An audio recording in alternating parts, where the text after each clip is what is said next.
This panel is emphasizing the science and the science research for the lunar programs. And again, I'm just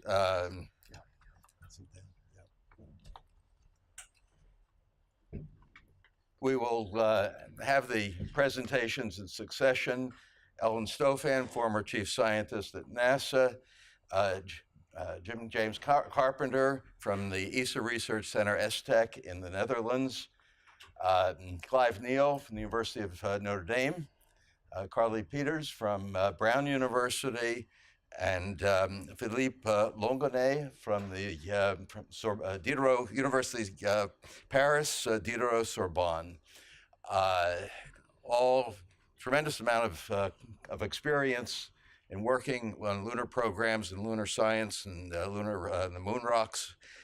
I will be timekeeper down here and try to keep everybody on schedule, so you will have about the same, short, but about the same amount of time. And please save your questions for the end of the program rather than after each speaker. With that, Ellen, would you to begin?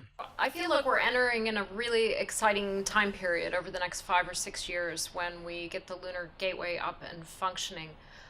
This is something that obviously we've been working on for a number of years at NASA, and this panel is quite geologist heavy, including myself. So surprisingly, for all of you who know I'm one of the geologists, I'm going to actually focus today on talking about a subject that's been brought up a couple times, the benefits of lunar exploration to understanding human health and some of the benefits that we can bring right back here to Earth from that.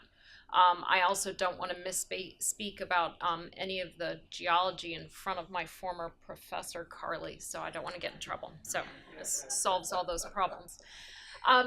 So when you think about putting a platform out into the vicinity of the moon, we're really moving out into an environment in which we actually have very little experience. We have a fair amount of knowledge, but little experience in terms of putting humans out into that environment.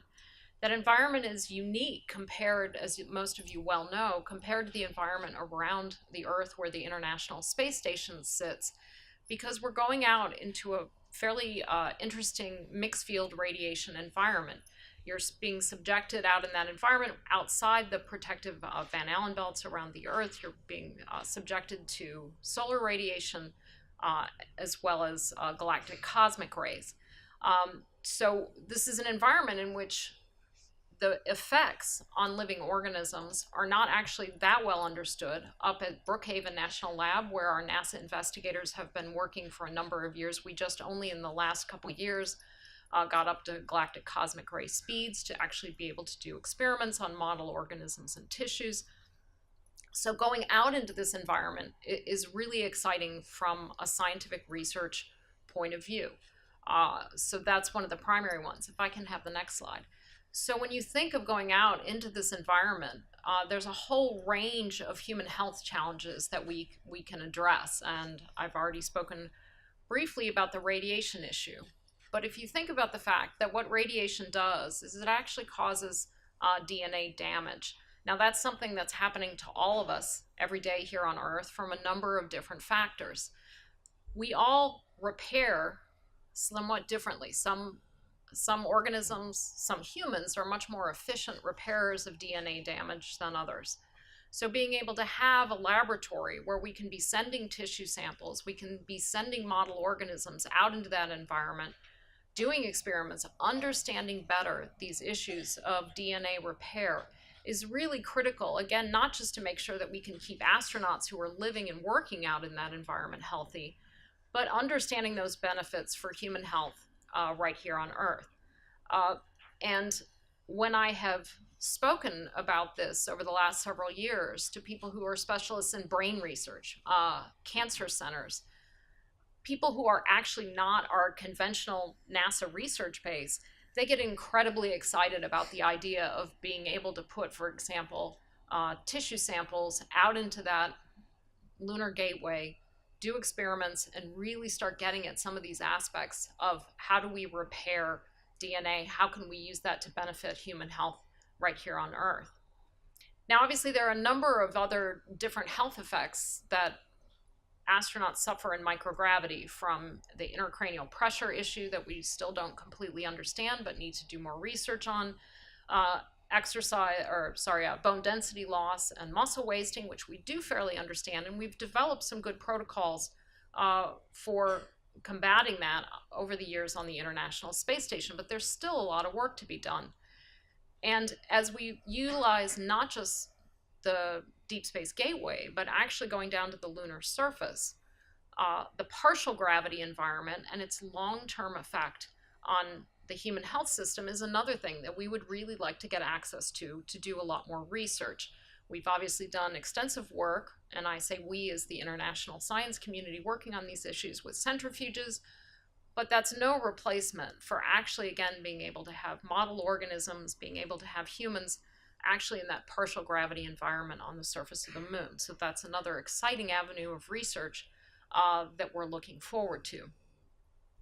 And then there's just, I think, this whole issue of what wraps around the humans. How do we feed people distant from the Earth? So how are we using this Lunar Gateway platform, the surface of the moon, in terms of saying, how do we begin as a species to break those dependent bonds from the Earth? How do we learn to have self-sufficient nutrition? How do we learn to do that in the vicinity of the moon, where we can still be resupplied from the Earth, and then eventually move out to Mars, where we're going to be much less dependent on the Earth? And it's that learning environment of how you keep humans well-fed and healthy over the next decade that I think we're going to make incredible progress at the Deep Space Gateway. And on top of that are all the issues of what do we bring with us, and this issue of, as you see on the slide, not just the medical kits and devices, but as you break those bonds with Earth, what do you take with you? What do you need to manufacture in situ? What do you continue to be resupplied from home base? So there's a whole issue of how do we learn to live sustainably in the vicinity of the moon, on the lunar surface, so that we can slowly begin to figure out how do we move on to Mars in a way that we can actually have some confidence that we're going to keep humans safe over the long run. So a lot of these issues I think that we can focus on, and again, to me, the primary one is this mixed field radiation environment that we're going to be able to access out of the Lunar Gateway. Incredibly exciting to the medical community. And I think we'll be able to make real strides. And obviously the advantage also of doing this at a gateway rather than going straight to Mars is that we don't have to leave humans for extended periods of time getting higher doses of radiation. We can send them there in this human-tended fashion, either to the surface of the moon or in the lunar vicinity, in a way that we can better understand these long-term effects of this mixed field radiation on the human system. And obviously we want those humans to be productive, and they're going to be doing an awful lot of science, which I think my fellow panelists are going to cover, and I want to make sure that we leave a lot of time for questions and discussions at the end. Thank you very much. Good afternoon. Just to start with, I'd like to just come back to a story that was told a little early on and give my own personal reflections. When I was about 10 years old, my great-uncle Mario, who was a university professor in Denver, sent me in the post a signed photo of Jack. And I remember getting this thing and opening it up, and once I'd worked out who Jack was, it had quite a profound effect, actually. By having this signed photo of Jack, suddenly Apollo, space exploration, all of these things that were the source of my imagination suddenly became very, very real. And I wouldn't reflect it entirely down to that, but that was, I think, an important part of the reason I'm standing here. And I think that the inspirational value of what we do and what we're discussing here is enormous for future generations and for the future of all of us. And so to thank you for Jack, you're part of the reason that I'm here.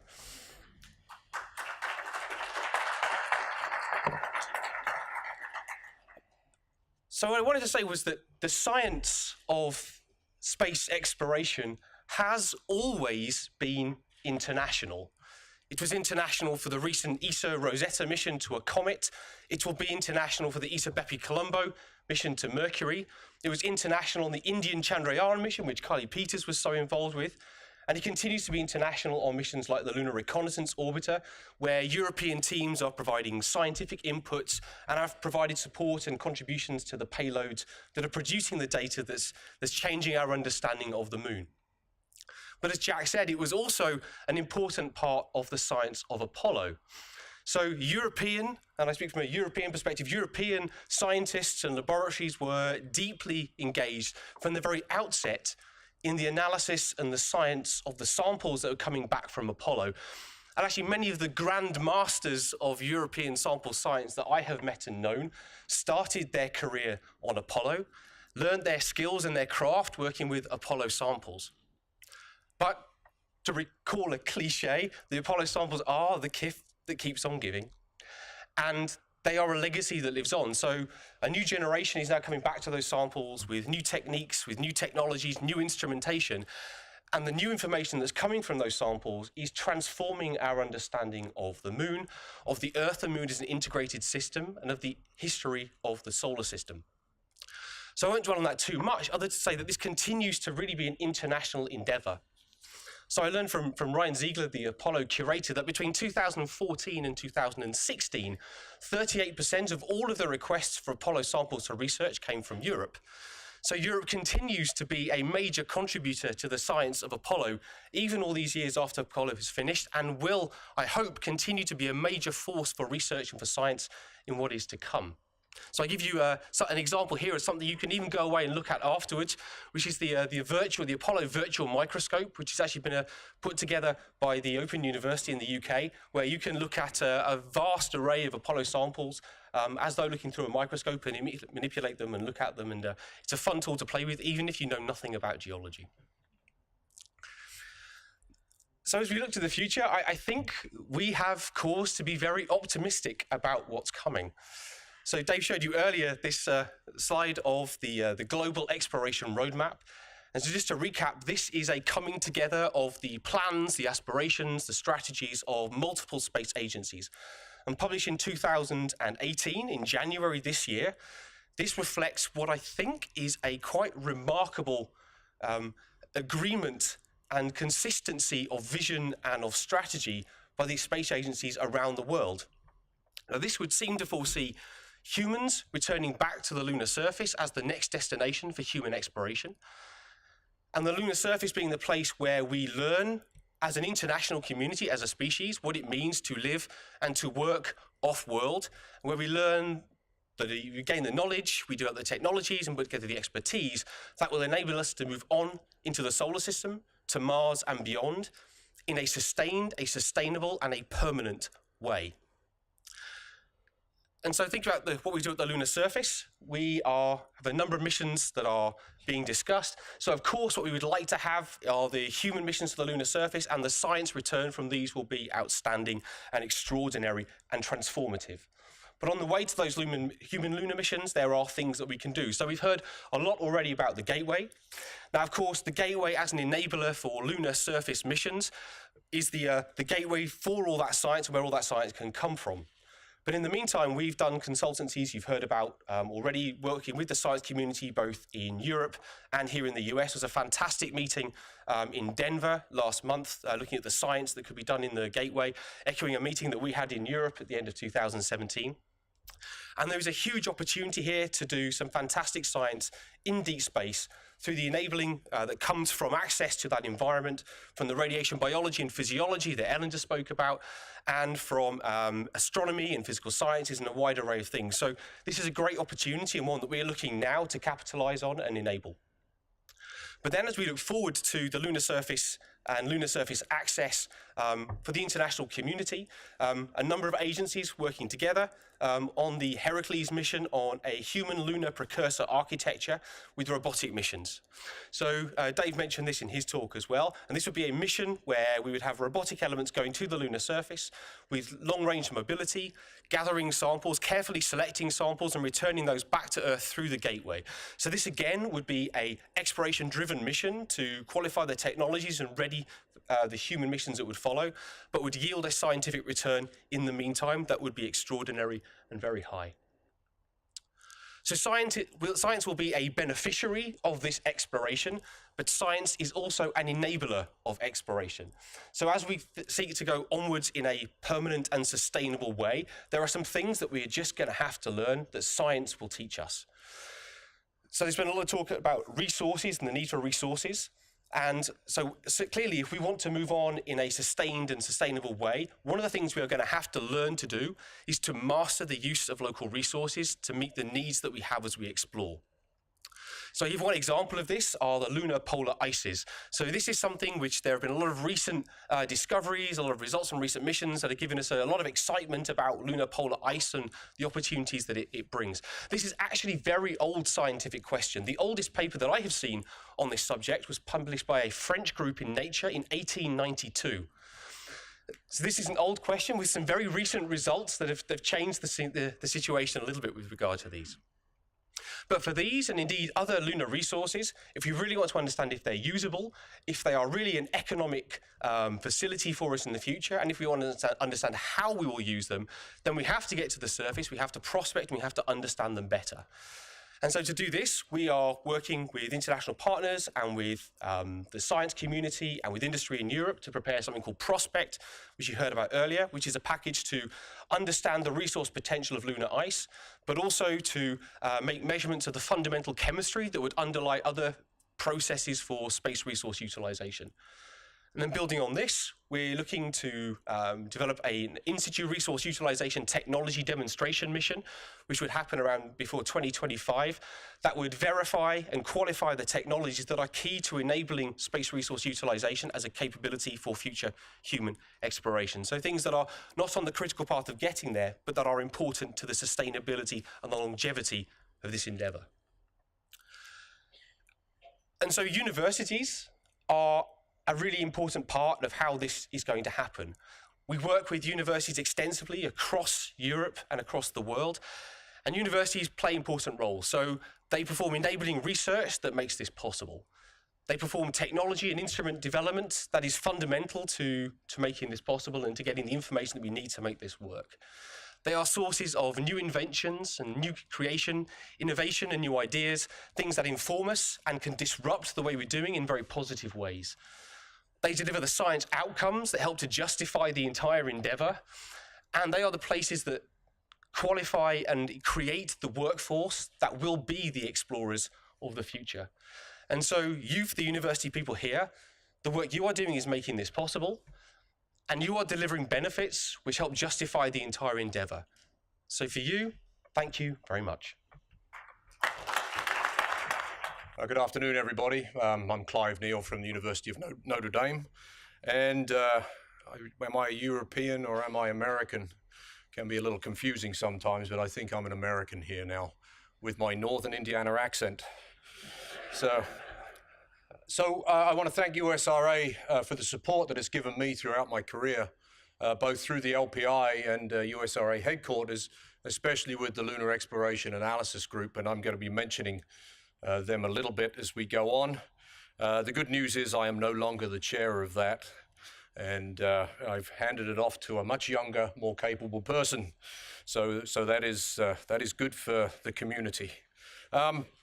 Before I get started with the short talk, I want to give you the conclusions. It's a new moon. What has been done since Apollo and with Apollo and the missions that have flown since then have given us a whole new look at our nearest celestial neighbor. That new look has given us the ability to use the moon to enable so much more. It can enable permanent presence. It can enable the next generation. It can stimulate and it can excite the next generation that don't have much of an attention span. I've got grandkids, and I know. So I got kids, and I know. But this is something. It also, and this is the exciting part, it can enable a new sector of the economy if we would let it, and if we would nurture that. So one of the main conclusions is that NASA's budget is an investment in our future. And we need to communicate that a lot better because it is an investment. It is not a drain, not something that should be cut, because we are cutting our future when we cut NASA's budget. And I think we've got to remember that when we talk to various Congress people, that this is important. It's important for our future generations. So I'm going to talk about science and exploration because they are pretty much one and the same. They tend to get stovepiped, but they're not stovepiped. They're actually, they walk arm in arm, and Lunar Reconnaissance Orbiter was an exploration mission. It is now a science mission. Well, how does that work? Well, the data are the same. They're being used in similar but different ways. And now you look at the Apollo samples, there's a lot of science that came out of that, but I'm going to show you something that's happened in this century to the Apollo samples that completely changed our view of the moon. So, you know, why go back to the moon? Haven't we been there, done that? Yes, I heard that too. But it's the thing that we've known at the turn of the century is that the Apollo samples are great, but they're not representative. They don't represent the suite of rock types that are there, and we're seeing part of the picture, and we're missing a big picture. And I'm talking science here. We'll get onto the exploration part in a minute. And we can see that with the remote sensing. Now we got orbital data sets that are now global that actually show that the basalt samples we have don't represent the actual distribution that we have. And we're finding new landing sites that have basalts that we just haven't really, sorry, is it basalts or basalt? I'll figure it out. But it's, I may flip-flop. But it's, we're getting this new view. It's a new moon. It's something new that has come out of the samples. We know from the new missions that there are new lunar lithologies that are not represented in the lunar meteorites or the Apollo and Soviet lunar samples that were brought back. The international participation of MQ, Moon Mineralogy Mapper, and PI is sitting over here next to me, has showed us that there are new lithologies that we simply don't have any clue of from the samples that we have in hand. So how do these actually fit into our understanding of the moon? I'd really like to get a sample. I'm a geologist. I want to go up and I want to hit it with a hammer, and I want to bring a big bat. I want to map it out and listen to Jack talk about in the transcripts that you can now see on apollo17.org. Transcripts are just phenomenal, because a geologist on the moon, who'd have thought it? You know, it's absolutely fantastic to hear. But we've also got these samples that were collected by Apollo 15 and Apollo 17, the green glass from 15 and the orange from 17. And 2008, those glasses were analyzed, and for the first time, it showed definitively that the interior of the moon contained significant volatiles that could be used as potential resources. Now, if we hadn't looked after those samples, let me rephrase that, if NASA hadn't looked after those samples, the generations that came afterwards would not have waited for the technology to catch up to make these discoveries. You know, to the point at which we're starting to find regions of the moon interior that has just as much volatile content as our own mantle of this planet. So it's a whole new moon, but it comes from Apollo samples, the gift that keeps on giving. And then the polar volatile deposits shown by Lunar Prospector, and again with Lunar Reconnaissance Orbiter, that we have these potential hydrogen deposits interpreted as water ice with various and sundry other analyses, but I don't have the time to go into that. But this is actually now been ground-truthed by the LCROSS mission, the impactor into Cabeus crater, that we now have an idea of exactly what the volatile content is. We have one point of ground truth for these volatile deposits. And it is tantalizingly, it's tantalizing. Let's put it that way. It's what potential would it have? So now I put on my economic geology hat and I'm saying, well, we got to go prospecting. James alluded to it. We got to get to the surface, we got to go prospecting, and we've got to understand how much is there, what form is it in, can we refine it? Can we refine it on the lunar surface? Can we then transport it to orbit for refueling if we can make those commodities? What a commercial on-ramp. Taking terrestrial mining to the lunar environment to actually then grow that economy. This is fantastic on-ramp. We got to get to the surface. I'd really like to see Resource Prospector fly from NASA. Jason already knows that, and I think Robert's left. Is Robert still here? Oh well. But Resource Prospector, and then James was talking about the European and Russian collaboration with Prospect. I mean, people are interested in these resources to not only enable permanent human presence on the lunar surface, but to enable a lunar economy that we can then enable a sustainable Mars program, because we're living off the land. The moon enables that. And I don't like the term stepping stone to the moon, because stepping stone is you tread on it and you leave it behind and you abandon everything you build up. No, we've got to leverage it.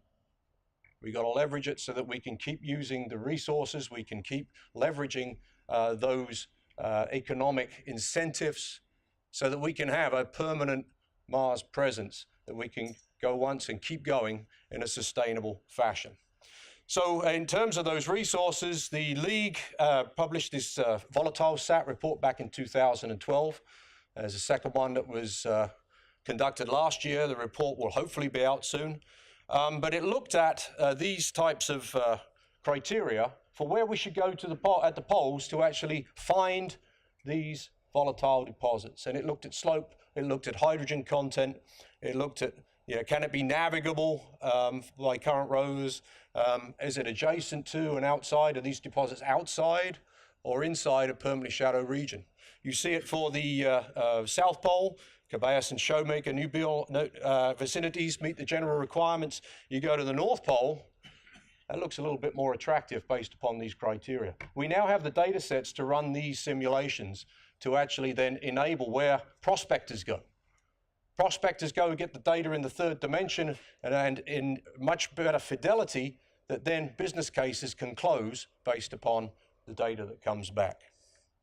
And then we have non-polar volatile deposits from these glasses. We found them in the samples. We're now finding those from the remote sensing data. That becomes very intriguing. How deep are these deposits? How easily refinable are they? Can we do that in the lunar environment? We need to go prospecting not only at the poles, but other places which may be a little less problematic in terms of temperature, because the permanently shallow regions are some of the coldest places in the solar system. So this is not the moon of Apollo.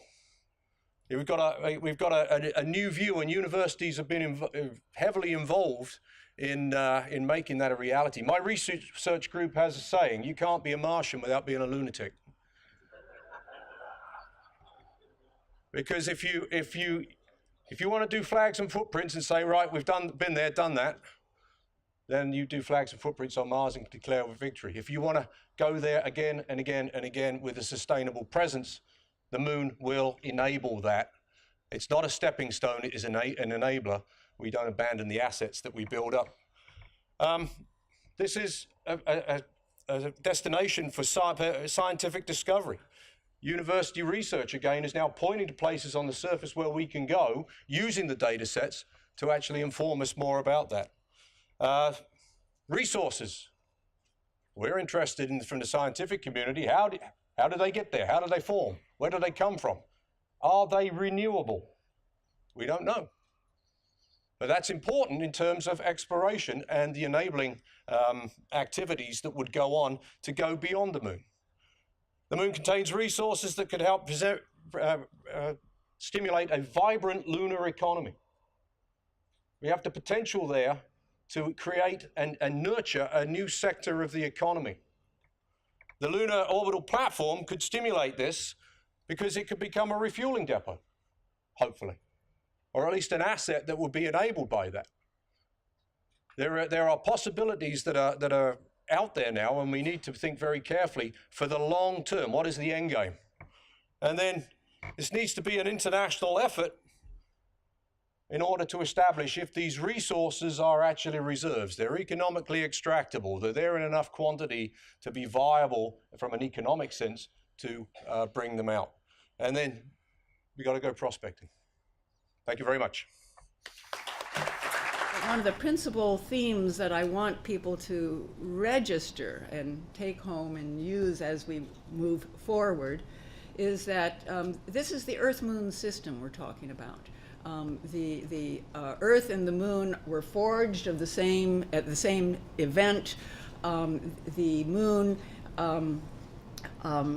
is the smaller of the two bodies. Here we go. The family portrait is up there in the upper right. This was an image taken by, in fact, the Galileo spacecraft as it came by the Earth-Moon system to get a gravity boost to go on its way to Jupiter. And it turned around and took this family portrait of the Earth and the Moon together. For those of you with good eyes and maybe need to be in the front row, you may look at that image of the Moon and say, well, that, I don't recognize that. It doesn't look like the Moon I know. You know why? It's because it's the far side of the Moon.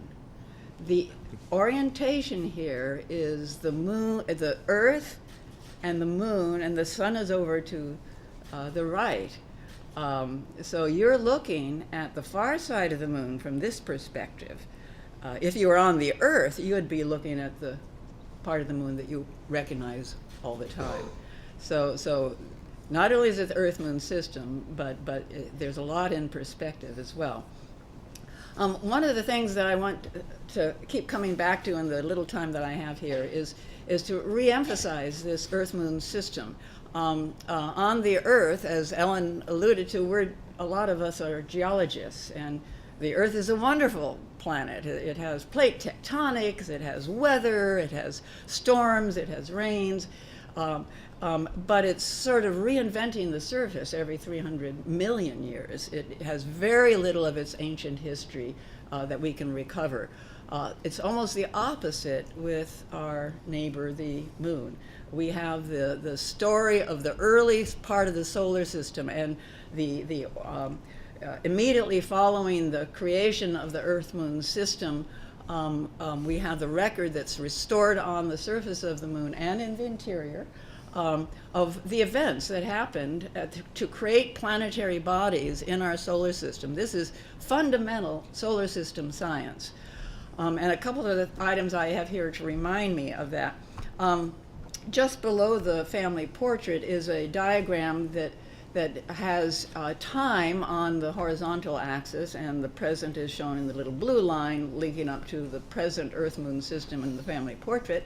And on the other end is what happened immediately after, 4.5 billion years ago, when the Earth-Moon system formed by this giant collision that happened and resulted in the Earth-Moon system as we know it today. But there's a lot that happened in that first 600 million years that formed the Earth and the Moon that is gone. However, we have that recorded on the Moon. That middle figure there that has a lovely topography map of the Moon from recent measurements, you recognize, or hope you recognize, the near side, which is on the left, and the far side of the Moon, which is on the right. The far side of the Moon has the deepest place on the Moon. It also has the highest place on that Moon. The big basin that you see near in the lower half is the famous South Pole Aitken Basin. It's literally the biggest in the solar system as far as we're concerned. It's dug deep into the interior.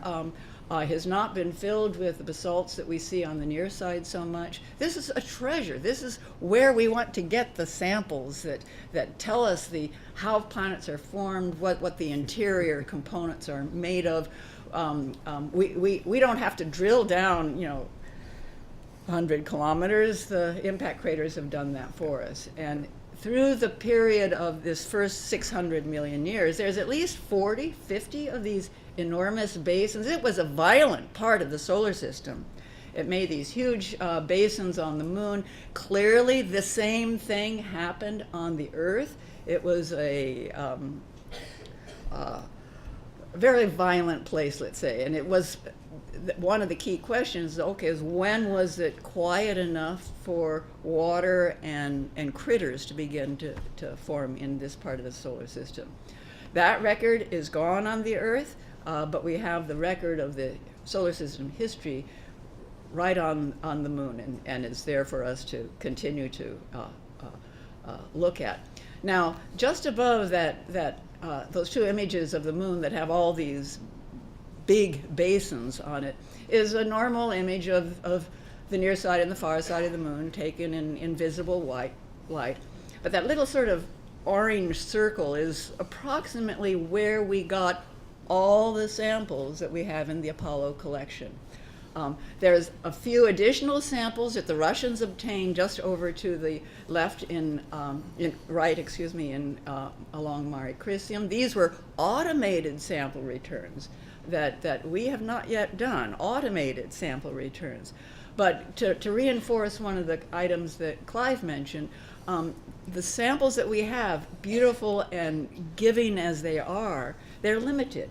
And we know they're limited in terms of spatial extent from the various remote sensing data that we've acquired in the last 15 to 20 years on the international stage. So that's another link to both samples and the Earth-Moon system. The upper left is the more present day. This is where we know both the Earth and the Moon are at 1 AU. They're both awash with all the particles and radiation from the sun.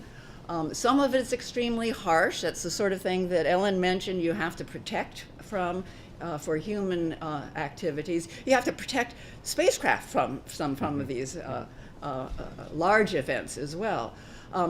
But this history of both the sun is recorded in the regolith of the moon. Nothing has changed that. It's been buried and recycled, but there are several places on the moon that we can go to that we can look for ancient solar components in the regolith.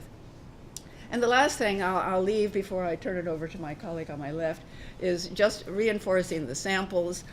These are samples, not only are we still studying now, but even though we obtained most of these samples 45, 50 years ago, we have learned a lot from them, not because they're wonderful samples, which they are, but because the technology in Earth-based laboratories across the universities, in the NASA centers, but especially in the university research, has made enormous gains. And the things we can study now, we had no idea of 50 years ago. So with that, I'll turn it to my colleague, who I think is going to dig deeper to the interior of the moon. Thank you. I work a lot with the Apollo data, and also some colleagues of mine, in the room, including René Weber. And one of the beautiful gifts given by this program was to be able to do science, really, first-class science, even 30 years after the end of the operation of the geophysical network on the moon called ALCEP. And in this presentation, I would like first to give you my feelings, the lesson I learned from ALCEP, and maybe what we can imagine to do in the future. So this started with Apollo 11, and at the end, Jack was also deploying a gravimeter on the moon. That gravimeter did not work well, but you have to imagine that one of the goals of the gravimeter deployed on Apollo 17 was to detect gravitational waves, the one which were detected 2 years ago by a much larger instrument. Maybe the performances were not the same, but okay, we don't know. This was 50 years ago. So next slide. The key point and what we learn. So I fight a lot to go to Mars, to deploy a network on Mars. And after, landing Pathfinder, two Mars exploration rovers, the MSL, we will only deploy a geophysical station this year with the InSight mission. So we missed something, and in fact, we just missed to follow the path of Apollo. Every time something was landing on the moon, you had a station, you had a node there performing geophysics, performing long-term monitoring of the lunar environment. And this is really something we just forgot. And this is maybe something we do not need to forget a second time in the future. So I think this is the first message. Every time we will land, we need to install something for monitoring the moon, whatever it will be, you know, either the interior, the surface, or the environment of the moon. The second thing is that on Apollo 11, you know, the perfect tools and instruments were not ready. Nevertheless, Apollo 11 did the first step, and this gave the way to enable technology, to test technology, even if, you know, the perfect instrument and station was not ready. And again, this is something we need to do. We need to use the first mission, even if these missions are just there for weeks or months, you know, and not for 10 years. And the last point, of course, I do believe that very sensitive instruments need to be installed by, you know, expert people, and expert people are most of the time more experts than robots. But nevertheless, we have the capability to deploy on planet instrument, and this will be done again on InSight this year. Next slide is, I am here also because I am seismologist. Seismology is based on, you know, analyzing wave generated by earthquake. And the beautiful thing with wave, with magnetic field, is that 2 hours after a quake, the waves are international. You know, everyone is detecting the wave everywhere on the Earth. So which means that we do not keep the data for us, and we are using all the observatories on the Earth. And anyone on Earth is able to get seismic data almost immediately after a quake, whatever, and, you know, in any place. So therefore, this is really something we need to do. So we need to put observatories on the moon and to provide the data immediately to the community. And on the moon, a long list of discoveries were made by this network of geophysical stations, a lot related to the interior of the moon. The moon is very seismically active, not in terms of energy, but in terms of number of quakes every day. So probably we detect more on the moon quake every day than in Paris. By, of course, maybe not in California, but for sure, definitively in Paris. So therefore, and why? Because there is no noise. So everything there are science signal, and you can detect a lot of this quake. You can detect a lot of impact. We were able to calibrate almost the early warning satellite of the US defense by comparing the flux of impact on the moon with the flux of impact detected by this satellite in the Earth's atmosphere. And sometimes you even find that, for example, one of the return of the moon very precise rotation was to discover lost cities in Babylonia, just because with one cuneiform tablet and with the right time of the eclipse. And because we have put laser ranging on the moon, we know so well the rotation of the moon, of the Earth, that we were able to locate the place of an eclipse 3,000 years ago. So sometimes, you know, you find discoveries even in archaeology related to the lunar program. So, of course, I have the same, and we have the same question. 50 years after, what can you do much better?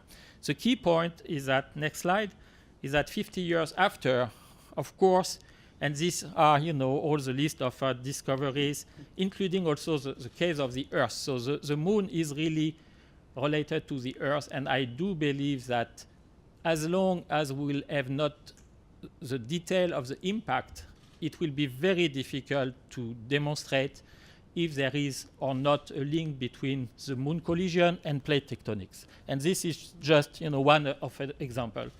So next slide is, now we have 50 years of improvement. So 50 years of improvement in technology the key message is that it is more or less a factor of 100 better. So we have 100 better instrument.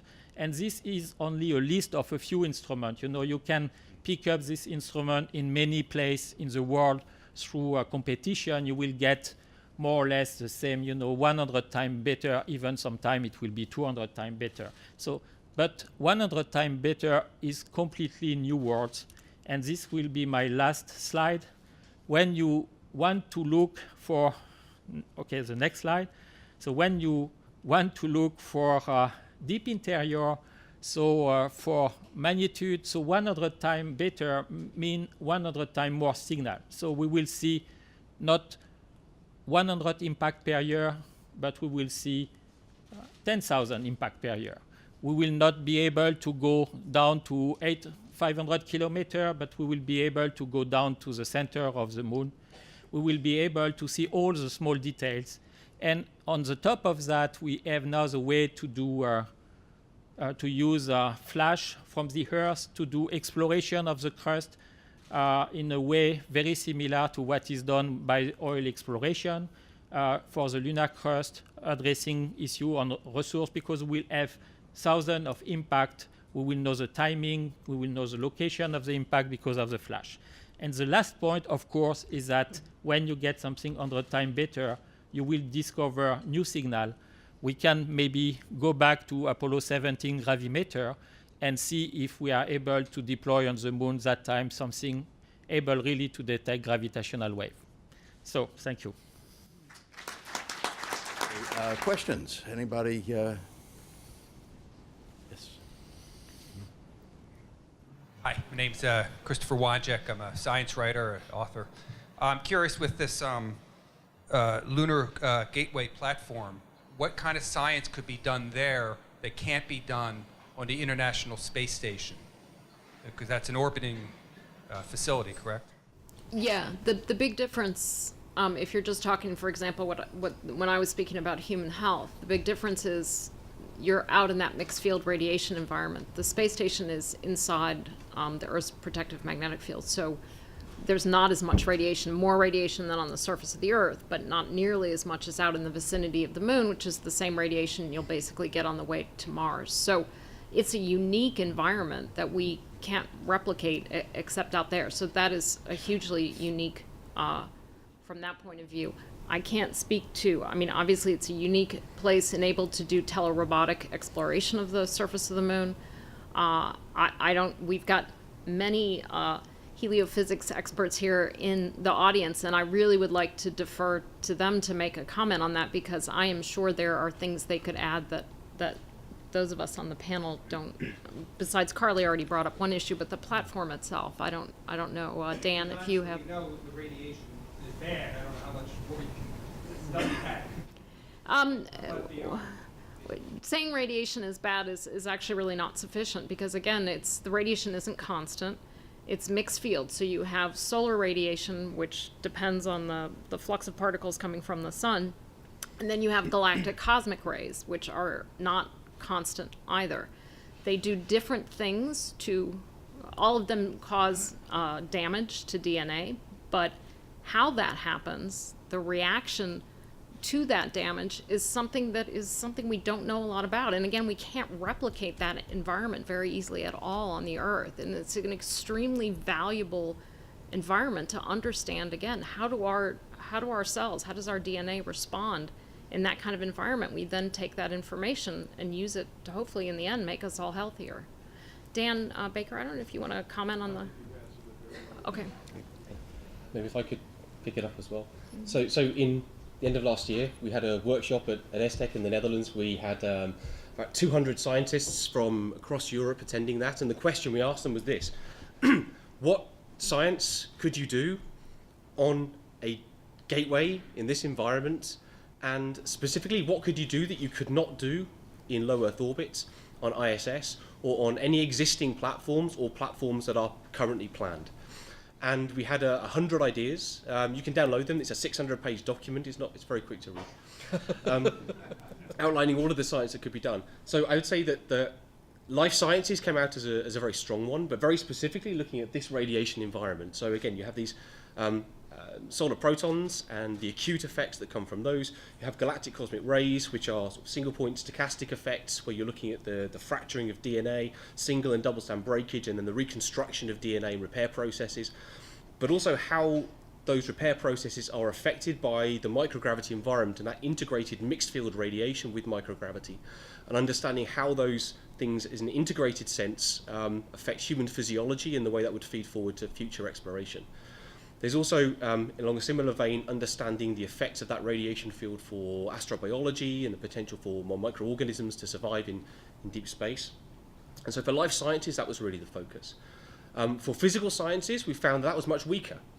So physical sciences in space often like to use microgravity. If you want to use microgravity, then low Earth orbit's a great place to do microgravity, but your gateway might not be somewhere you need to go.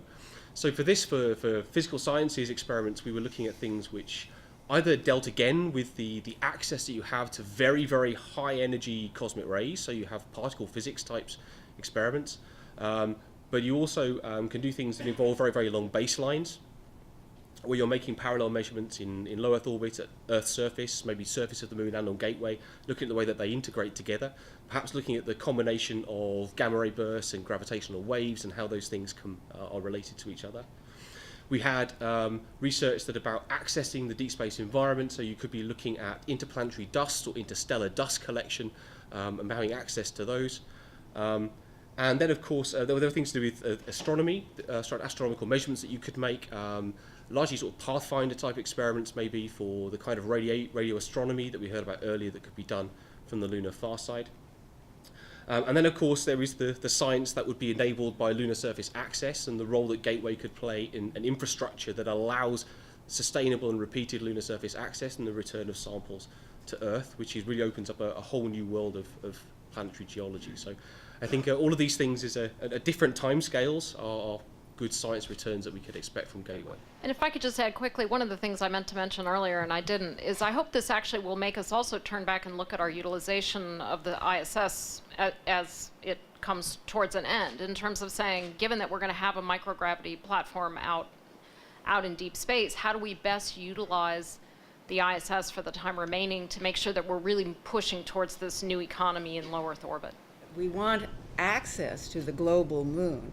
And to have access to the global moon, you need infrastructure, which means you need long-term presence in the lunar vicinity. Without that, none of the things that or a few of the things that I was talking about can really proceed in any long-term plan. So building an infrastructure is one of the key pieces of a long-term plan, and clearly the Gateway will be part of that. So Dr. Schmidt suggested that to carry out a proper lunar Mars program, NASA might have to reinvent itself or reorganize substantially, evolve, maybe leave to other agencies and industry some of the things it presently does.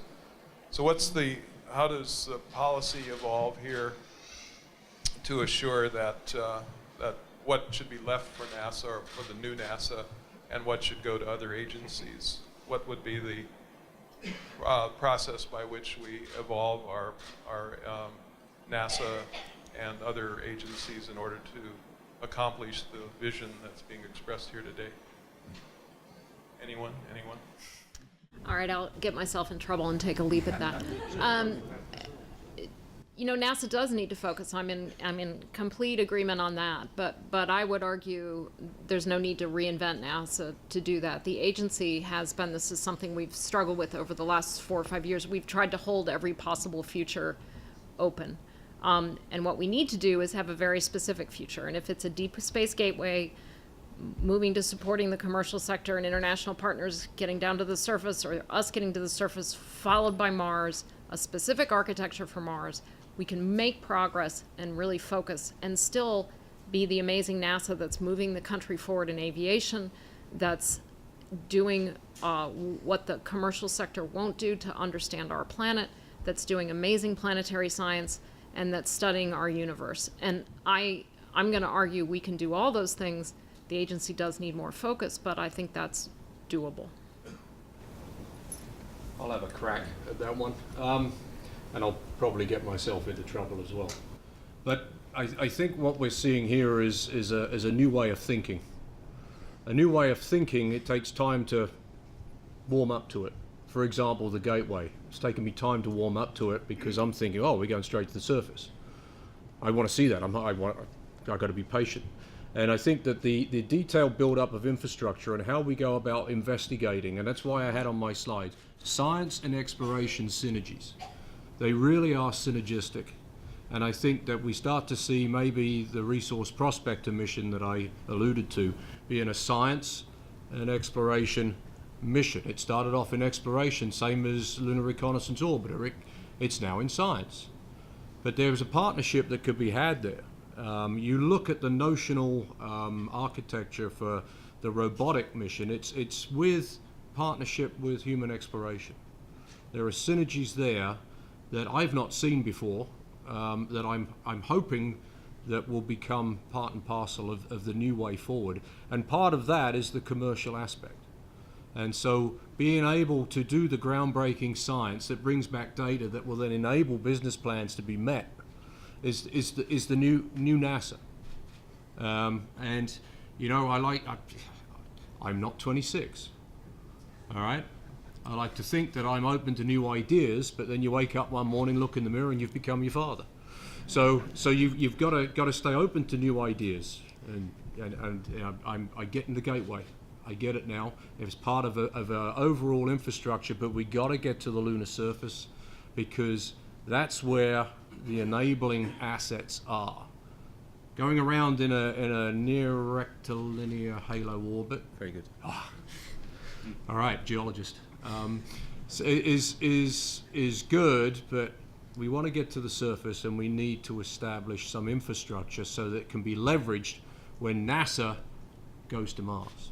It's not left behind and abandoned. It's leveraged for the commercial sector to continue to enable that Mars presence. Philippe was talking about the seismology experiments are now 100 times better than we had on the moon. Similarly, the particle detectors that we placed on the moon, you know, we have now at MMS some 1,000 times better in energy and time resolution. Excuse me? Yeah. And species, yeah, and back on the moon, we had to kind of infer that we saw oxygen, and a lot of those results were later confirmed by better instruments and later ones. So I was one of the fortunate ones that got a PhD analyzing data from ALSEP. There was hundreds like me probably, and I think that education aspect, that getting the students involved in the space program is going to have a tremendous inspirational benefit for decades to come. Yes. I was also fortunate to actually flip the switch to turn off the last experiment on the moon back. and I discovered the virtue of soundbite because the news people that were there said, you know, how did you feel? And I said, well, this was an instrument that I got my PhD on. It was still taking good data. I feel I just pulled a plug on my grandmother. I learned the power of the soundbite. So I'm volunteering that when we have our new instrument package on the moon, can I turn it on? I'd be glad to.